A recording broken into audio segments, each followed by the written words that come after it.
When the door of the palace opened with such squeaking, screeching, and groaning sound that could wake up the dead, the queen upstairs heard it too. She came rushing down. Who could be opening the doors after so many years? And that's when she saw men carrying brooms and mops entering the palace. Finally, the palace was getting cleaned up. Days turned into weeks, weeks turned into months. Finally, the whole palace looked as good as new. Even the garden was ready. It was filled with flowers and many, many plants. The queen was overjoyed. Finally, the day came when priest arrived to the house for prayers. I must get ready. She rushed to her room to get ready. And as she looked at the big mirror that was installed in her room, that's when she heard a running sound. Who could that be? A little girl rushed into her room giggling, and she stood in front of the mirror watching herself. The queen looked down at the little girl strangely. What is she doing?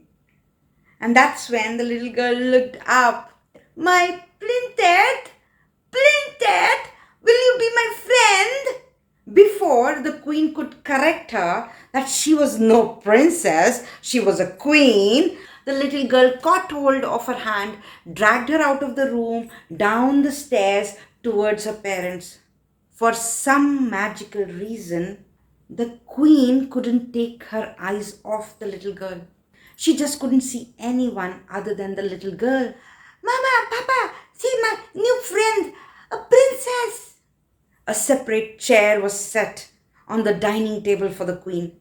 She would sit next to the little girl for the breakfast, lunch, and dinner. And they both would chat and chat. She would sing to the little girl, tell her many, many stories. And at night, she would sing a lullaby for the little girl to sleep. Days turned into weeks, weeks turned into months. The queen failed to look at the strange faces the parents made every time the little girl said, my princess, my princess. And after a few years, the girl was big enough to go to school. The queen would really miss the little girl. And when she would come back from school, the queen would hug her the minute she would enter her room. And then they would play the games. One day, there was a surprise. The queen had no idea the little girl had invited all her friends to meet the queen. And when all the children entered the chamber of the queen, and when the little girl introduced, this is my friend, the princess, all the little children looked strangely at each other and started to laugh. And they laughed and they laughed, and the girl screamed, what's happening? What's happening? Why are you laughing? And then she started to cry. The mother of the little girl rushed in, carried her little daughter outside, and all the other children left. The queen wanted to follow and listen what was wrong with the little girl, but that won't be correct. A queen cannot listen to other people's talk. So she waited for the little girl to arrive back. The little girl that day came in the arms of her mother. She was already asleep. The queen couldn't talk to the little girl that day. She waited for the morning, and when the morning came, the little girl got up, still looking very sad. And when the queen went to her to talk, the little girl did not talk to her. The queen followed the girl all day long. Even after she came back from school, the girl was not ready to talk. Days went by, weeks went by, months went by. The girl wasn't talking. The queen grew sadder and sadder day by day. Finally, one day, in tears, she asked the sleepy little girl, why are you not talking to me? What did I do? I am your friend. And the sleepy little girl whispered in her sleep, you are not real. You are not real. I am not real. What is this little child talking about? I am very real. This is my palace. You are in my palace. How am I not real? And she walked out of the room thinking that. As she absent mindedly left her room, walked down the steps, she hit someone. Excuse me, could you please walk properly? But that person did not hear. She turned angrily to look. And that's when she saw two people in dark clothes were walking up the steps very silently. They don't look like the servants or the people of the palace. Who could they be? And that's when she noticed the knife. And they were turning towards the girl's room.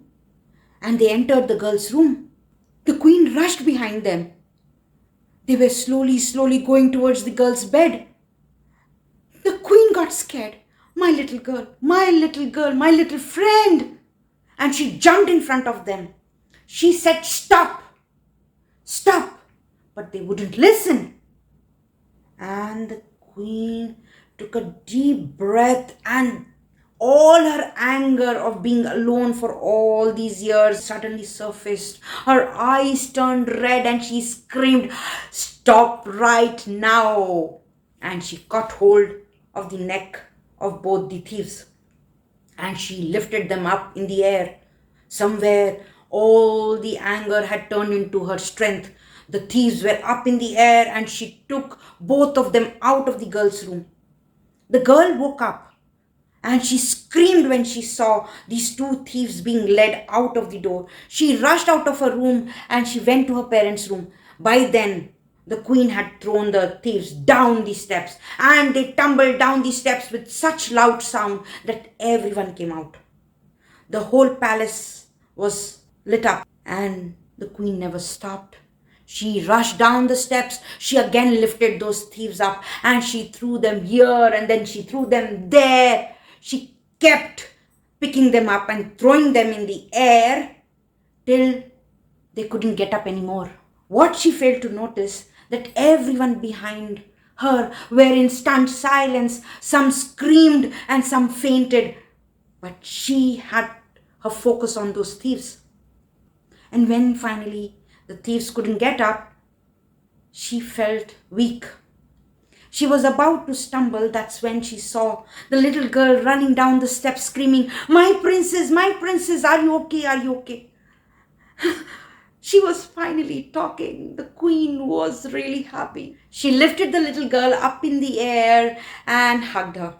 There was another scream, and behind the queen, the mother fainted. The queen didn't notice anything. She sat down and cuddled the little girl. By then, the police had arrived. And when the police handcuffed both the thieves and took them out, one of the inspectors came and asked, what happened?